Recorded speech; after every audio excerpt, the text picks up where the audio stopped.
Bismillahirrahmanirrahim. Assalamualaikum warahmatullahi wabarakatuh. Alhamdulillahirabbil alamin. Pada kesempatan hari ini Ustadz akan membahas latihan soal PAT yang insya Allah pada minggu kemarin sudah anak-anak kerjakan. Harapannya Ustadz, ketika soal ini sudah kita bahas, insya Allah nanti ketika pelaksanaan PAT mampu mengerjakan soal-soal tersebut dengan lancar dan insya Allah bisa betul semuanya, amin. Insya Allah kemarin ada 5 soal dan bismillah semoga bisa kita bahas semua untuk hari ini. Ini sedikit yang ingin saya sampaikan sebelum saya masuk membahas. Harapannya Ustadz nanti ketika mengerjakan soal PAT itu kalian sertai dengan cara ya, biar nanti bisa mendapatkan nilai maksimal. Tapi kalau tidak ada cara, hanya berupa jawaban singkat, ya nanti nilai maksimalnya hanya 8.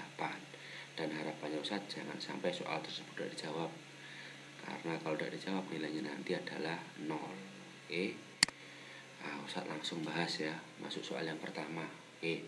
Soal yang pertama adalah berupa soal aplikasi tentang emas. Ya, pada jam 7 pagi, Pak Adi membaca artikel di laptopnya yang isinya adalah sebagai berikut. Investasi emas batangan kian nampak menjanjikan. Hal itu terlihat dari pergerakan harga logam mulia yang terus merangkak naik dalam sepekan terakhir. Harga emas antam naik Rp27.000 per gram dalam sepekan. Harga logam mulia atau emas batangan antam pada awal pekan Senin tanggal 20 bulan 4 sempat mengalami penurunan sebesar Rp10.000 per gram menjadi Rp917.000 per gram, dengan harga buyback atau pembelian kembali emas antam yang juga turun sebesar Rp9.000 di level Rp816.000 per gram. Lalu pada hari Selasa tanggal 21 bulan 4 harga emas kembali merangkak naik.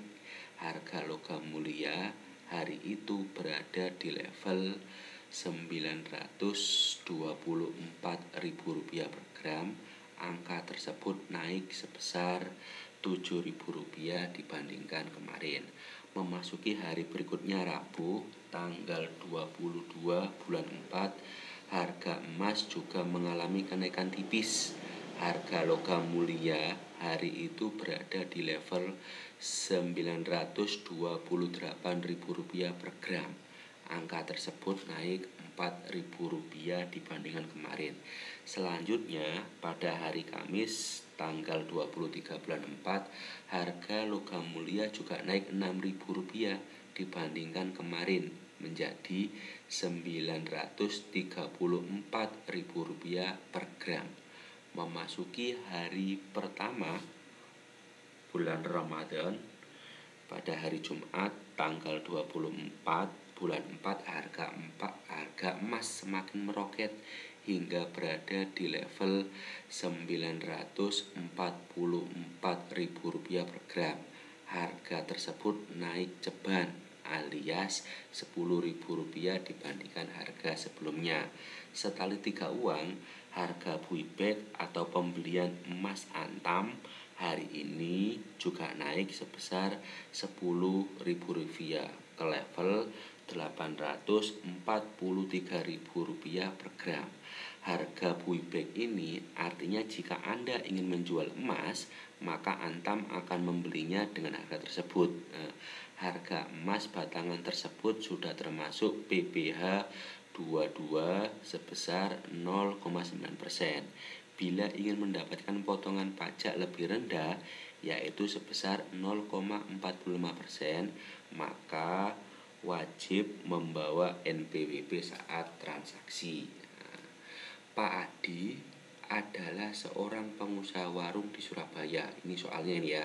Sejak pandemi COVID-19 semakin mewabah di Surabaya, warung Pak Adi mengalami kerugian dan beliau ingin menutup bisnisnya pada akhir bulan ini untuk sementara. Beliau mempunyai 9 orang karyawan. Beliau berencana memberikan pesangon kepada seluruh karyawannya sebesar 100% dari gaji bulan sebelumnya, yaitu tanggal 30 April 2020.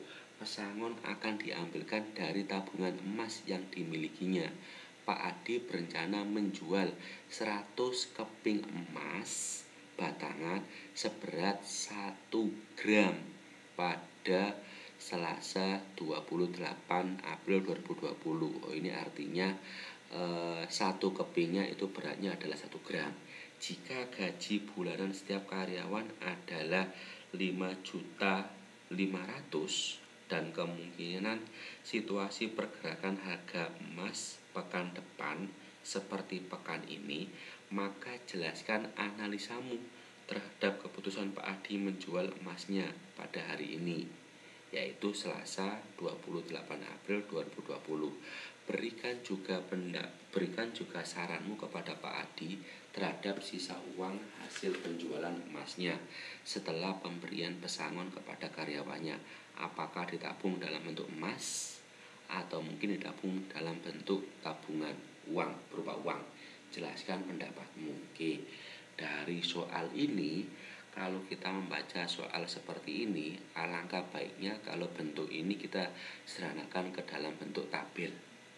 Ya, intinya di sini Pak Adi itu adalah seorang pengusaha warung di Surabaya, dan karena efek dari COVID-19, Pak Adi berencana untuk menutup sementara warungnya, dan beliau berencana menggaji karyawannya itu sebesar 100%, di mana dia punya 8 karyawan dan gaji karyawannya adalah 5.500.000 tiap orang.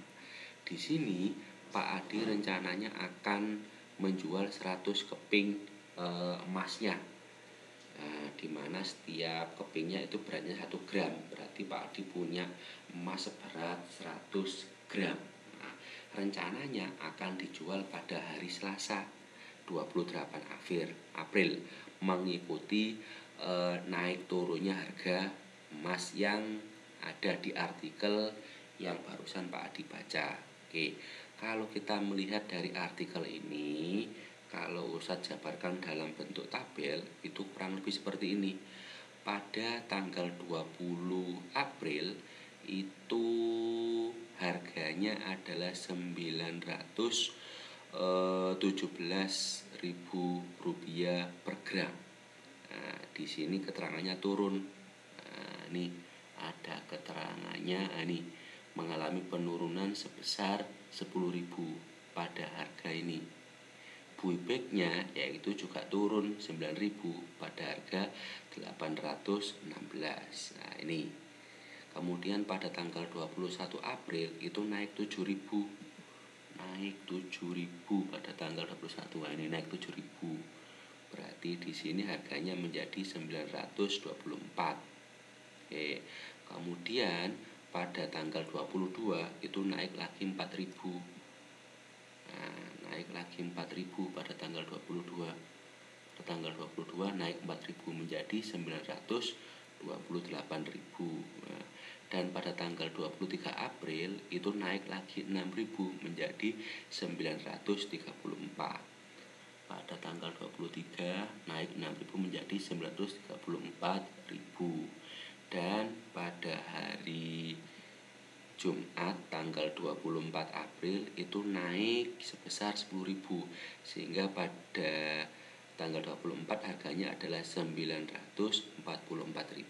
Nah, harga buibeknya untuk tanggal 21, 22, 23, 24 itu ternyata mengikuti pergerakan harga emasnya, yaitu pada tanggal 21 naik 7.000, pada tanggal 22 naik 4.000, pada tanggal 23 naik 6.000, dan pada tanggal 24 itu naik 10.000, sehingga pada tanggal 24 April itu buibeknya sebesar 843.000.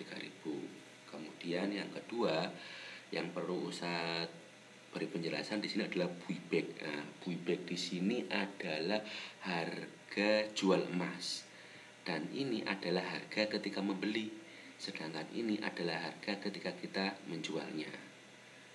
Oke, bisa dipahami berarti buibek ya. Buibek itu berarti harga jualnya, dan harga ini adalah harga belinya.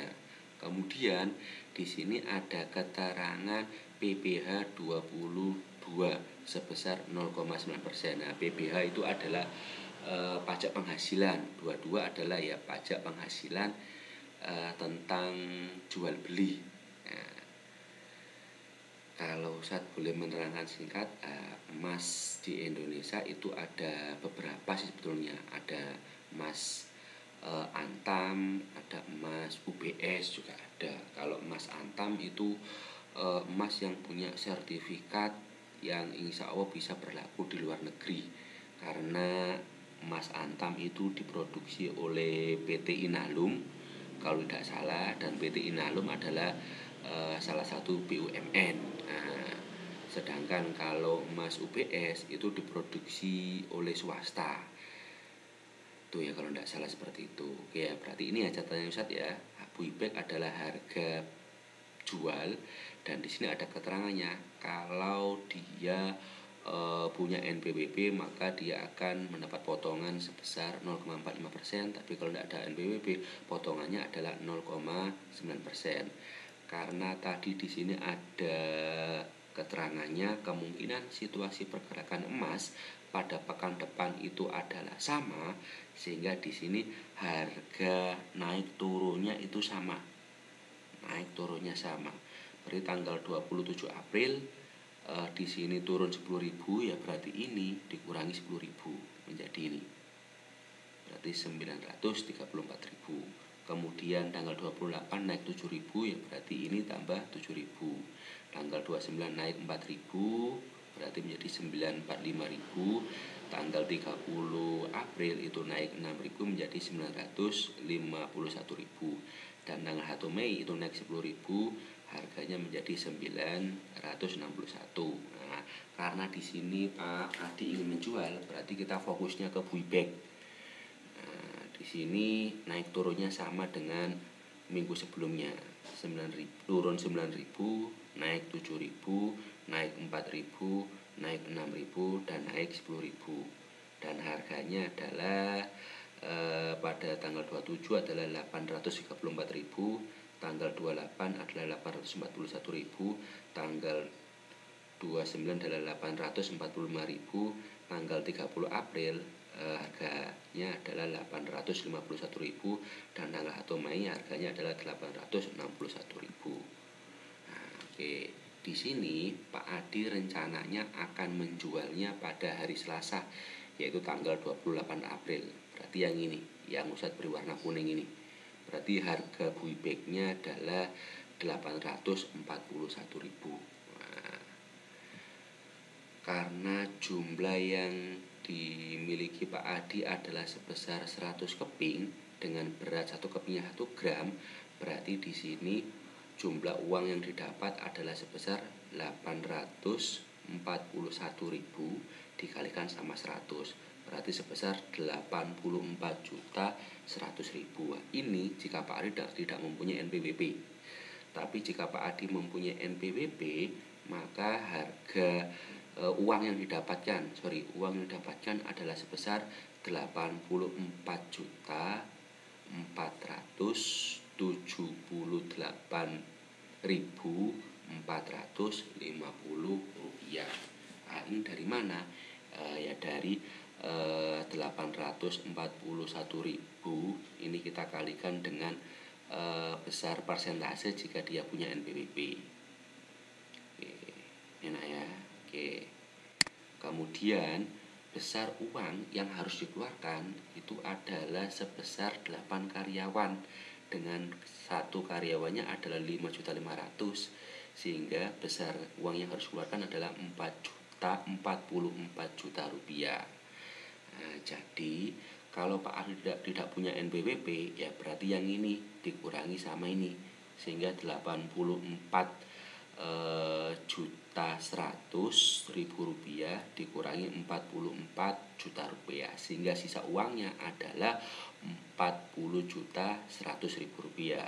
Tapi jika Pak Adi punya NPWP, maka sisa uangnya adalah sebesar 40.780.450 rupiah dari 84.478.450 rupiah dikurangi sama ini 44 juta rupiah. Oke, dari sini kalian bisa memberi saran dengan sisa uang sebesar ini. Dan saran kalian, apakah Pak Adi tepat jika memberi pesangonnya pada tanggal 28 April? Oke, ini ada keterangannya ini. Jika pendapat kalian ringkas, ya berarti nilai kalian hanya 6. Tapi kalau pendapat kalian sesuai dengan alasan yang logis, ada argumen-argumennya, ada buktinya, maka nilainya 10. Misalkan seperti ini. Kalau menurut saya Pak Adi lebih baik menjual emasnya pada tanggal 1 Mei. Kenapa? Karena buybagnya ini sangat tinggi. Dan ketika buybag ini tinggi, maka Pak Adi akan mendapatkan sisa uang yang lumayan banyak. Atau mungkin bisa juga saran saya, Pak Adi sudah tepat menjual emasnya pada tanggal 28 April. Kenapa? Karena ketika Pak Adi melakukan itu lebih cepat, maka otomatis karyawan Pak Adi juga akan mendapatkan uang pesangon, sehingga bisa digunakan untuk aktivitas selama pandemi COVID itu berlangsung. Oke, mungkin kurang lebih seperti itu untuk soal nomor 1. Ya, lanjut untuk soal nomor 2.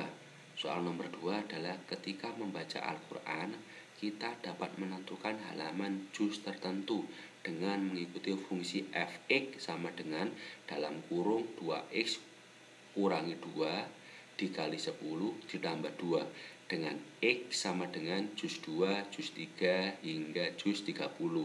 Berarti X-nya ini nilainya mulai 2 sampai 30. Jika saat ini Alan sedang membuka halaman 282 yang merupakan halaman pertama dari salah satu juz, tentukan juz berapa yang akan dibaca oleh Alan. Dan tentukan satu makna ayat dari surat yang berada pada juz tersebut. Dari soal ini artinya fungsi ini adalah fungsi yang menunjukkan halaman pertama. Berarti fx ini adalah halaman pertama dari juz yang berada di Al-Quran, dan X ini adalah juz berapa yang ingin kita lihat. Di sini X-nya mulai 2 sampai 30. Kenapa tidak 1? Ya karena kalau juz 1 kan halamannya sudah jelas mulai dari 1. Oke. Pada posisi ini Alan berada pada halaman 282. Karena ini adalah halaman pertamanya, berarti 282 adalah sebagai efeknya. Nah, ini yang diketahui ya. Berarti 282 adalah sebagai efeknya. Nah, yang ditanyakan adalah juz berapa yang akan Alan baca, ya berarti kita mencari nilai X-nya.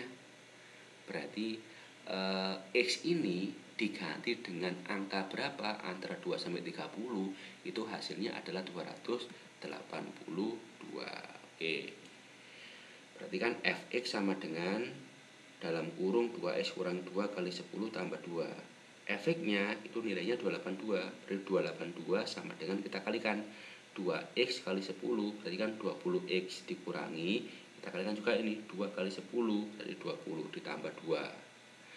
Nah, dari sini kita operasikan dulu ini.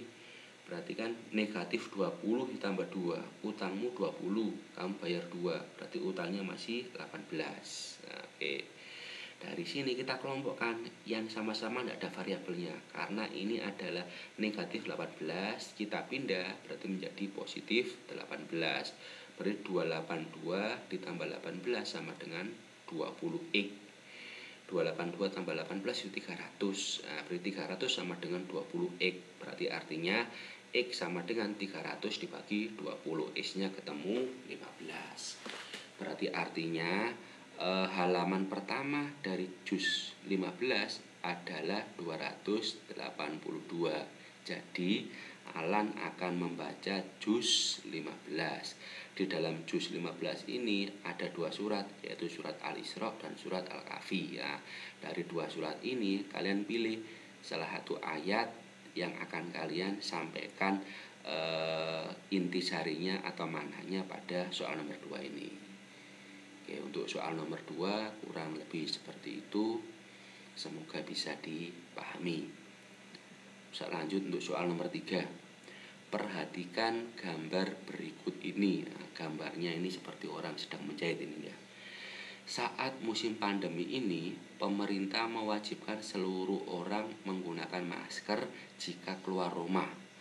Melihat peluang tersebut, Pak Yusuf bersama dengan timnya akan memproduksi masker untuk disumbangkan ke orang-orang yang membutuhkan. Bahan dasar dalam pembuatan masker adalah kain. Nah, kain di sini disimbolkan X. Pak Yusuf akan memproduksi masker melalui 2 tahap. Tahap pertama menggunakan mesin 1 menghasilkan bahan setengah jadi atau disimbolkan M dengan mengikuti fungsi M sama dengan Fx sama dengan X kuadrat dikurangi X kuadrat dikurangi 3X dikurangi 20. Tahap kedua menggunakan mesin 2 menghasilkan masker mengikuti fungsi Gm sama dengan 4M ditambah 20 dengan X dalam meter dan M dalam jumlah. Nah, X tadi kan kain, M ini adalah bahan setengah jadinya, berarti maskernya ini.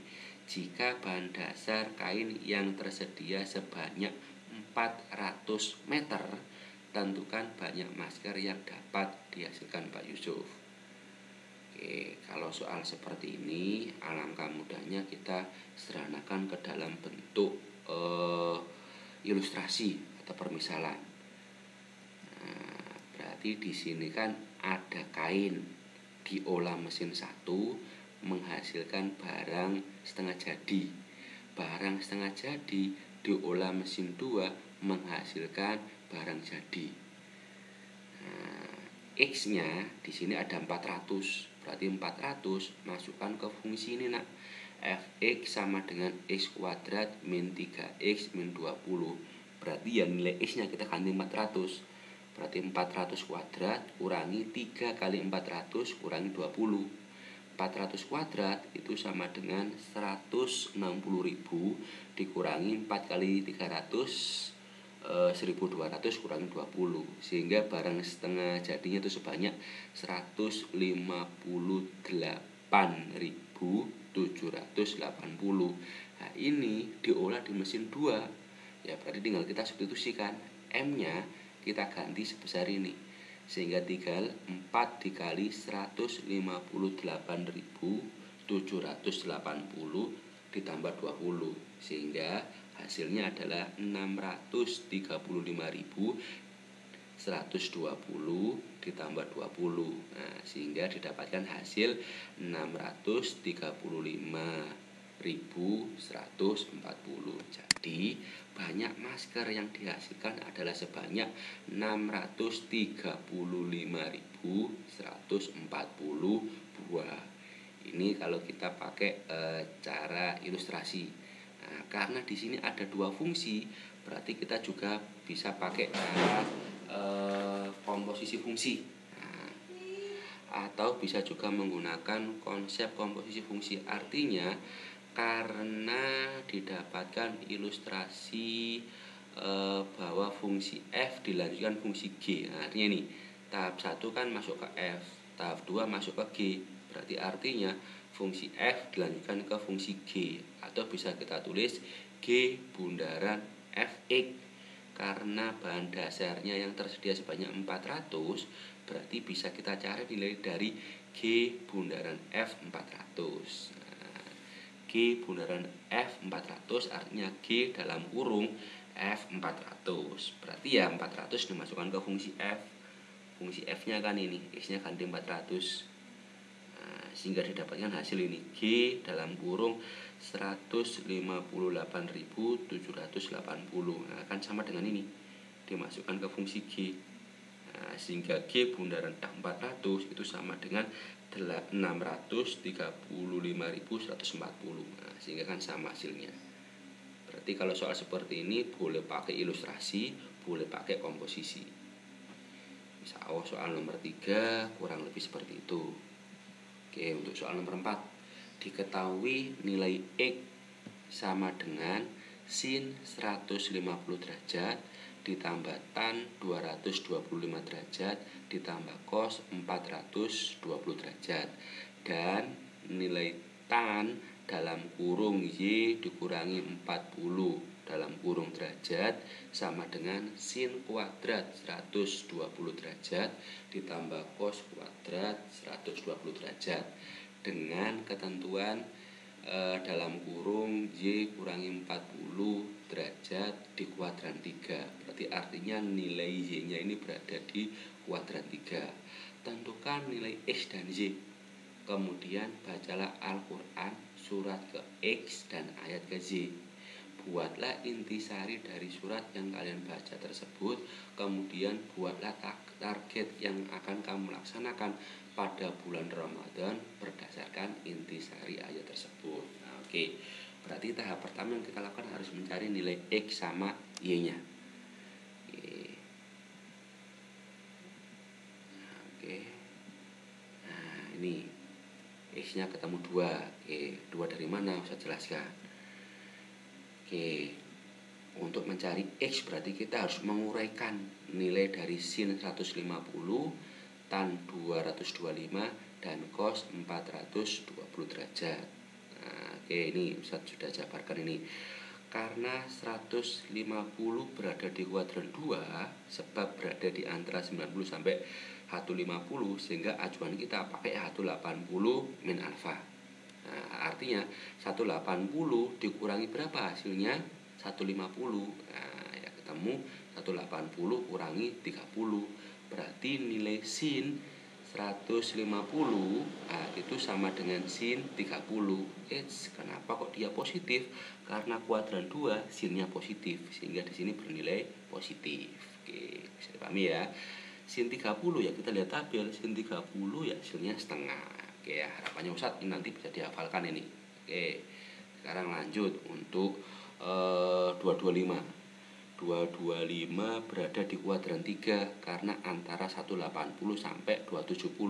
Nah, berarti acuan kita ya pakai ini 180 plus alfa. 180 tambah berapa hasilnya? 225, ternyata tambah 45. Kita cek kuadran 3 yang positif tan. Oh, berarti di sini tandanya plus karena kuadran 3 tannya bernilai positif. Nah, di sini alfanya berapa? 45. Ya berarti nilai tan 45. Nilai tan 45 ya sama dengan 1, sehingga ini hasilnya 1. Kemudian cos 420 derajat. Nah, 420 tidak ada di sini nak, karena 420 lebih dari 360, sehingga kalau kuadrannya lebih dari 4 ya kita pakai acuan ini K kali 360 tambah alfa ya. Tujuan kita hanya mencari alfanya nih nak, ini yang paling penting. Alfanya ini berapa ya, berarti ini adalah sudut yang berelasi dengan 420. Oke, ternyata didapatkan nilai cos K nya 1. Nah, kalau ingin mudah berarti ya kita tinggal bagi seperti biasa 420. Bentar, bisa bantu. Berarti misalkan seperti ini. Biar kita enak. 4, tidak apa-apa ya, jelek ya. 420 kita bagi sama 360.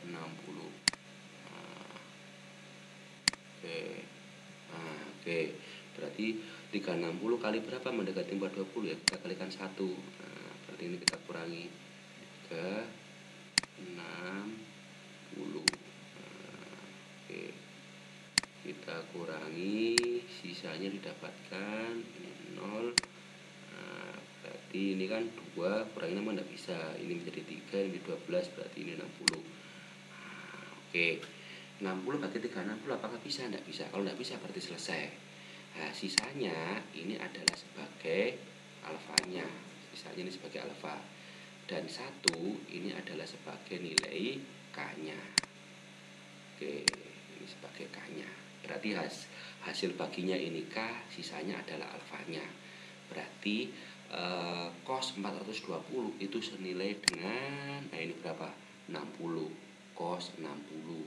Cos 60 hasilnya adalah 1/2. Oke, sampai sini bisa dipahami. Oke, sehingga didapatkan hasil setengah tambah 1 ditambah setengah. Hasilnya adalah setengah tambah setengah kan 1, 1 tambah 1 2, berarti X-nya ketemu 2. Oke, di sini ada pertanyaan? Ada ya. Oke, saya lanjut untuk berikutnya.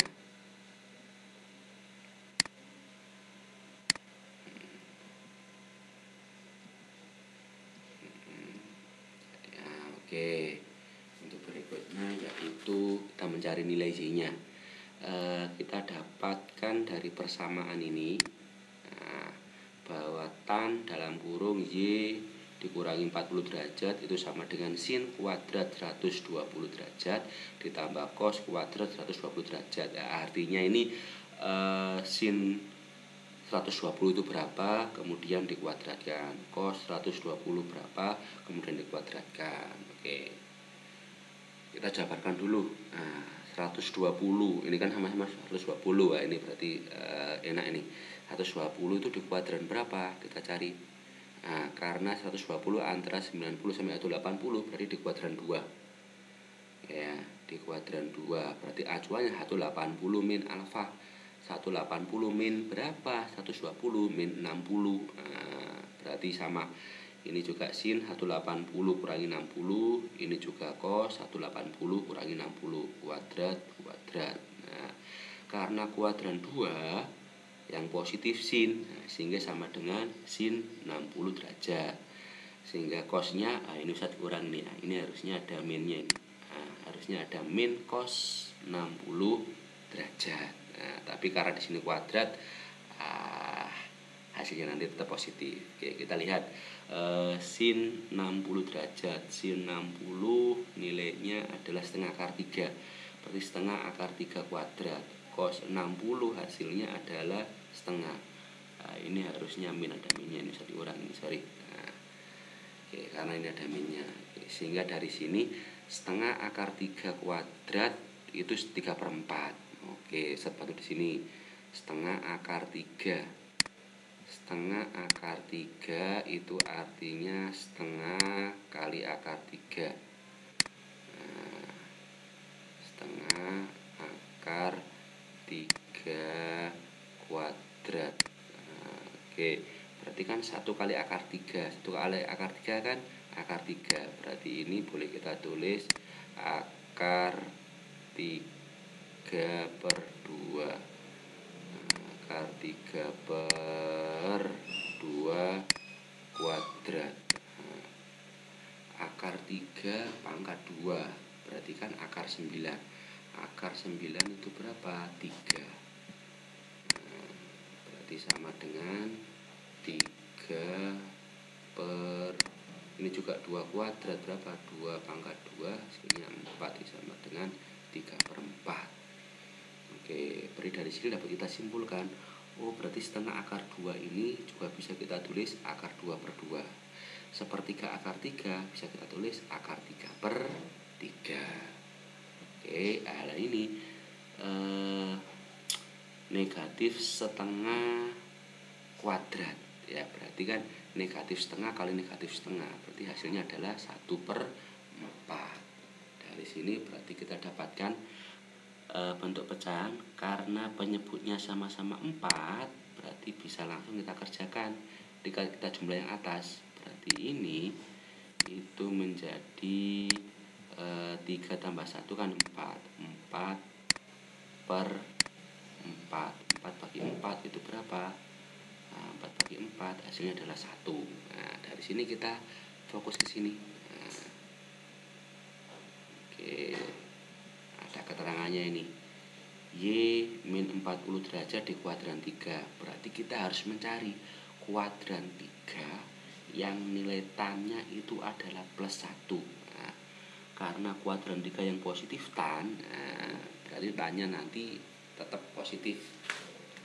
Nah, kita cari kuadran 3 kan 180 plus alfa. Nah, kita cari tan sudut berapa yang nilainya 1, ternyata 45. Ya berarti tinggal 180 tambah 45 berapa? 225. Berarti tan harus 25 itu bernilai 1. Nah, dari sini tannya kita coret. Nah, kita seranakan. Nah, sehingga menjadi Y min 40 sama dengan 225. Berarti Y sama dengan 225 ditambah 40, sehingga Y-nya sama dengan 265 derajat. Oke, sampai sini bisa dipahami. Nah, oke, sehingga dari sini dapat kita simpulkan nilai X-nya adalah 2 dan nilai Y-nya adalah 265. Jadi kalian diminta untuk membaca surat kedua, yaitu surat Al-Baqarah dan ayat ke-265 yang insya Allah intinya adalah membahas tentang keutamaan orang yang suka bersedekah karena mencari ridho Allah Subhanahu wa ta'ala yang diumpamakan seperti pemilik kebun yang bercocok tanam di tanah yang subur. Jadi ketika kita bersedekah itu kita diibaratkan seperti berkebun. Semakin banyak kita bersedekah, insya Allah nanti semakin banyak pula pahala yang kita dapatkan. Nah, dari sini kira-kira apa target kalian di bulan Ramadan kemarin, dituliskan di sini. Oke, insya Allah itu untuk soal nomor 4. Nah, berikutnya soal kelima, soal yang terakhir. Menjelang perayaan Nuzulul Quran beberapa pekan lagi, Pak Amin yang merupakan ketua takmir masjid di perumahannya akan memasang lampu di menara masjid. Beliau berdiri 30 meter dari bangunan masjid dan memandang pucuk menara masjid tersebut dengan sudut pandang 30 derajat. Jika tinggi Pak Amin 160 cm, maka tentukan tinggi pucuk menara masjid tersebut. Nah, kalau soal seperti ini lebih mudah atau lebih gampang kita buat ilustrasi atau kita gambar biar kita bisa menentukan mana yang dicari. Kalau Ustadz buat ilustrasi itu insya Allah seperti ini. Nah, ini Ustadz misalkan masjidnya itu ini. Nah, ini masjidnya. Nah, ini Pak Amin. Nah, Pak Amin berdiri sejauh 300 meter. 300 meter. Kemudian beliau melihatnya dengan sudut pandangnya itu 30 derajat ke puncak. Di mana ketinggian Pak Amin adalah 1,6 meter. Dari mana ini? Nah, kita buat sama satuannya. Kalau ini meter, ya ini kita jadikan meter biar mudah. Kalau mau ini jadikan senti ya apa, kita jadikan meter aja pada soal ini.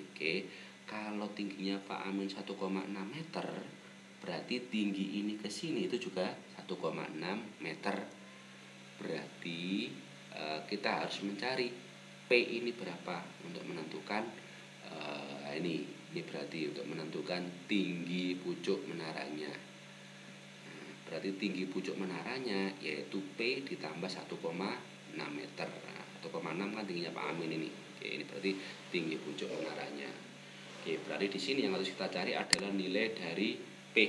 Nah, bagaimana caranya? Nah, caranya seperti ini. Ini caranya P-nya ketemu ini yang harus jelaskan. Kenapa kita pakai tan? Nah, kita ingat dulu ini. Karena ini di sini adalah segitiganya itu siku-siku. Berarti kita harus mencari hubungan dari sisi yang diketahui dan sisi yang ditanya. Oke, yang diketahui adalah 30 meter. Karena sudutnya di sini, nah, kebetulan posisinya sama. Berarti 30 adalah sebagai sisi samping. Samping. Dan P ini adalah sebagai sisi depan. Nah, kita cari hubungan antara samping dan depan. Samping depan, samping depan. Nah, ternyata di sini adalah perbandingan tan, yaitu depan per samping. Kalau misalkan di sini yang diketahui adalah samping dan yang dicari adalah miring, yang kita cari hubungan samping sama miring, ya berarti cos. Atau mungkin sebaliknya, yang diketahui adalah depan ini, yang dicari adalah miring, ya kita cari depan sama miring. Apa ya? Berarti kita pakai sin. Oke ya, paham ya? Berarti kapan pakai sin, kapan pakai cos, dan kapan pakai tan. Kita fokus ke keadaan soal. Yang diketahui apa, yang dicari apa. Oke.